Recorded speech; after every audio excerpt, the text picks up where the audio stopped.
সকালে আজকে ঘুম থেকে উঠে দেখি বাসার সামনে আগুন লেগেছে। এরপরে গিয়েছিলাম আমার ঈদ ড্রেসের শুটগুলো করতে, আর সাথে সংসারের টুকিটাকি আরো কিছু কিনেছি। আজকের ইফতারটা আমার ননাসের বাসায় করেছিলাম, খুব মজার মজার খাবার খেয়েছি সেখানে। যে রাতে ডিনারটা আমরা বাহিরে করেছি, তা নিয়ে থাকছে আজকের এই ব্লগ। হ্যালো, আসসালামু আলাইকুম এভরিওয়ান। আই হোপ আপনারা সবাই ভালো আছেন। আল্লাহর রহমতে আমিও ভালো আছি। সেদিন সকালবেলায় ঘুম থেকে উঠে দেখি আমার বাসার সামনে এক বাড়িতে আগুন লেগে পুরো বাড়ি জ্বলে একদম ছাই হয়ে গিয়েছে। আমি তো ঘুমিয়ে একদম বেহোশ ছিলাম। আমার ননাস দৌড় দিয়ে এসেছে, কারণ এদিকে অনেকগুলো ফায়ার সার্ভিস, পুলিশের গাড়ি সবকিছু এসেছিল আগুন নিভাতে। পুরোটা বাড়ি জ্বলে একদম ছাই হয়ে যায়।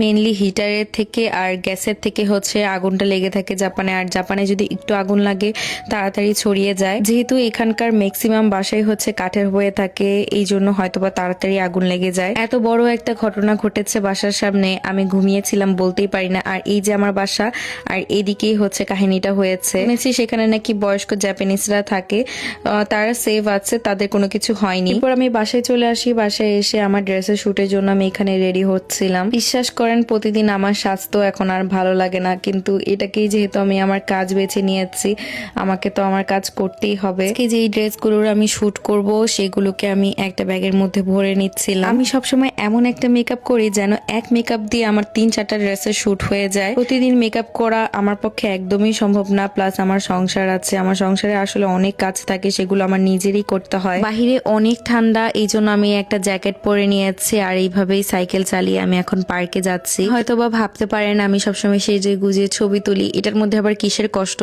আসলে জীবনের প্রত্যেকটা কাজের মধ্যেই কষ্ট আছে, কষ্ট ছাড়া কিন্তু কোনো কাজ হয় না। বাসা থেকে আমি স্লিপার পরে এসেছিলাম, আর এখানে এসে আমি জুতিটা পরছি, কারণ জুতি পরে আমার সাইকেল চালানো একদমই সম্ভব না। বাসা থেকে সবকিছুই আমি গুছিয়ে নিয়ে এসেছিলাম। আজকে হয়তো আপনাদেরকে এই জিনিসগুলো দেখাচ্ছি, কখনো দেখানো হয়নি। এরপর আমি দাঁড়িয়ে দাঁড়িয়ে হচ্ছে ছবি তুলছিলাম।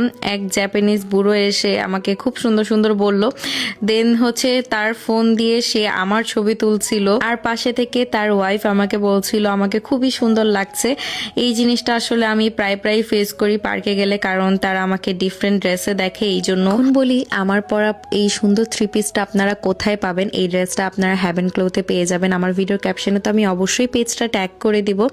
আর ওড়নাটা এত বেশি সুন্দর, ওড়নার চারপাশে হচ্ছে খুব সুন্দর করে কাটওয়ার্ক করা আছে, অ্যান্ড ড্রেসটার নেকে হচ্ছে এমব্রয়ডারি করা ছিল। আপনারা চাইলে ঈদের জন্য এই ড্রেসটা নিতে পারেন। ড্রেসটা আসলে অনেক বেশি ভালো, আর কাপড়ের কোয়ালিটিটাও অনেক বেশি ভালো। আপনারা আমাকে ট্রাস্ট করে এই ড্রেসটা নিতে পারেন। শুট শেষ করে আমি বাসায় এসেছি, এখন আমি আবার বাহিরে যাচ্ছি।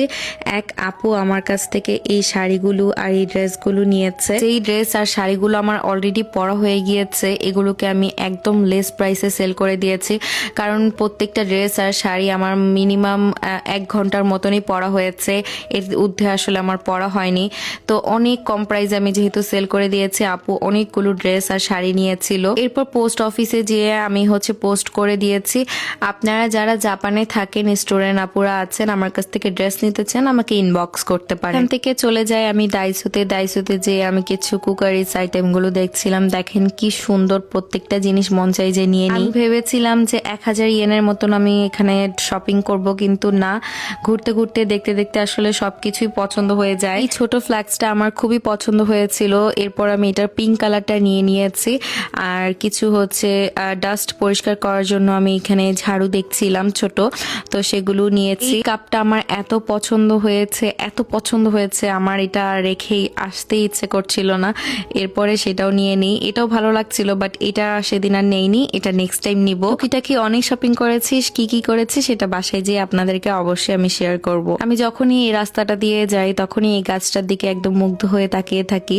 গাছে একটা পাতা নেই, কিন্তু দেখেন কি সুন্দর ফুল ফুটেছে, মাশাআল্লাহ। এরপরে দেখছিলাম এই গাছটার দিকে কতগুলো চড়ুই পাখি যে এই গাছটার মধ্যে বসেছিল, আর কি সুন্দর করে ডাকছিল। পরে আমি যাচ্ছিলাম সুপারে, আর সুপারে যেতে যেতে এই বৃদ্ধ মহিলাটাকে দেখছি। জাপানে কিন্তু বৃদ্ধ মহিলারা নিজের উপরই নির্ভরশীল থাকে। দেখেন বাজার করে এখন নিজের গাড়ি ঠেলে ঠেলে সে হচ্ছে বাসার দিকে যাচ্ছে। সুপারে ভেবেছিলাম যে কয়েকটা ফ্রুট কিনে নিয়ে যাই, কিন্তু আপেল, কমলা আর স্ট্রবেরি ছাড়া কোনো কিছুই ছিল না।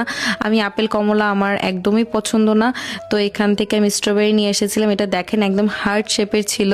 এরপরে দেখাই যে কি কিনেছি। একটা ম্যাট কিনেছি, কিচেন ম্যাট। এরপরে কিনেছিলাম একটা স্টিলের পাতিল, এটা অনেক চিপ প্রাইসে আমি কিনেছি ডাইসো থেকে। মেইনলি এটা নিয়েছি ভাজা পোড়া করার জন্য, তারপরে হচ্ছে ইউজ করার পর আমি এটা ফেলে দিব, কারণ বেশি দিন আসলে এটা ইউজ করতে করতে আবার কালো হয়ে যায়। আর কিছু হচ্ছে কন্টেনার নিয়েছিলাম। পরে আমি একটা বোল টাইপের বড় একটা বাটি কিনেছি। এই টাইপের বাটিগুলো অনেক কাজের কিচেনে। টুকিটাকে আমি অনেক কিছু কিনেছি। আপনারা কি আমার কাপের কালেকশন দেখতে চান কিনা অবশ্যই কমেন্ট করে জানাবেন। আমার অনেক সুন্দর সুন্দর কাপ আছে। আমার পিঙ্ক কালারটা এত পছন্দ, আমি পিঙ্ক কালারে যাই দেখে আমার তাই কিনতে ইচ্ছা করে। এই ফ্ল্যাক্সটা নিয়েছি। এরপর আমি চলে যাই আমার ননাসের বাসায়। আপুর বাসায় আমি সেদিন ইফতার করেছিলাম। আপুর ভাজা পোড়া আসলে অনেক বেশি মজা, বিশেষ করে বেগুনিটা এত ক্রিস্পি আর এত মজা হয়। সীমান্ত যেহেতু জবে থাকে আমি একাই চলে এসেছিলাম। আর এই তো দেখেন সবগুলাকে নিয়ে একসাথে আমরা ইফতার করতে বসেছি। ওরাও ইফতার খেতে অনেক বেশি পছন্দ করে। মেজুটার আবার শরীরটা একদমই ভালো নেই, ওর কয়েকদিন ধরেই জ্বর। তো আজকে সে একটু কিছু খেতে পারছে। সে তো ছোট মানুষ, আমাদের বড় মানুষেরই জ্বর আসলে কোনো কিছু খেতে ইচ্ছে করে না। আপুর এই শরবতটা অনেক মজা লেগেছিল আমার। আর উপরে যেটা দিয়েছে সেটা হচ্ছে চিরা সিডস না, সেটা হচ্ছে তোকমা দানা বলে। তো সেটা দিয়েছিল, সেটা দিয়ে শরবতটা খেতে খুবই ভালো লাগছিল। আলহামদুলিল্লাহ খুব ভালো মতন ইফতারটা করতে পেরেছি আর রোজাটাও খুব ভালো মতন কেটেছে। আর রাতের ডিনারটা আমরা সবাই মিলে বাহিরেই করেছি সেদিন। মেনলি হচ্ছে বাচ্চারা সুশি খেতে চাচ্ছিল, তো সবাই মিলে একসাথে আমরা সেদিন সুশি খেতে গিয়েছি। আমার ননা সেদিন আমাদেরকে সুশি ট্রিট দিয়েছিল। ওরা খুব মজা করে এই সুশিগুলো খেয়ে থাকে, বাট আমার একদমই সুশি পছন্দ না। আমি জাস্ট দুই একটা খাই আর আপু একদম র সুশিগুলো খেয়ে থাকে। প্লেটে যেহেতু দুইটা করে সুশি থাকে, তো সবাই এভাবে খেয়ে খেয়ে হচ্ছে প্লেট জমিয়েছিল। ছোটটাও কি সুন্দর করে মজা করে হচ্ছে সুশি খাচ্ছিল। ওকে জাস্ট আমি দেখছিলাম যে ও কি মজা করে খাচ্ছে। আমার সব থেকে বেশি ফেভারিট সুশি হচ্ছে এই সুশিটা। এটা মেনলি হচ্ছে ভিতরে ফ্রাইড চিংড়ি থাকে আর উপরে হচ্ছে নড়ি দিয়ে পেঁচানো থাকে। এটাই আমার সব থেকে পছন্দ, আর এটা ছাড়া আমি তেমন একটা খেতেও পারি না। এন্ড লাস্টলি সবকিছু খাওয়া দাওয়া করার পর সবাই মিলে আমরা একটা করে হচ্ছে কেক খেয়েছি, যেটা আমার সব থেকে বেশি ফেভারিট। আজকের এই ব্লগটি এখানেই শেষ করছি। সবাই ভালো থাকবেন, সুস্থ থাকবেন। আল্লাহ হাফেজ। দেখা হচ্ছে নেক্সট কোনো ব্লগে। আর মনোজ ডায়েরি এটা আমারই ফেসবুক পেজ। অবশ্যই সবাই একটা লাইক এন্ড ফলো দিয়ে যাবেন। আর সেদিন আমরা এতগুলো সুশি খেয়ে প্লেট জমিয়েছি।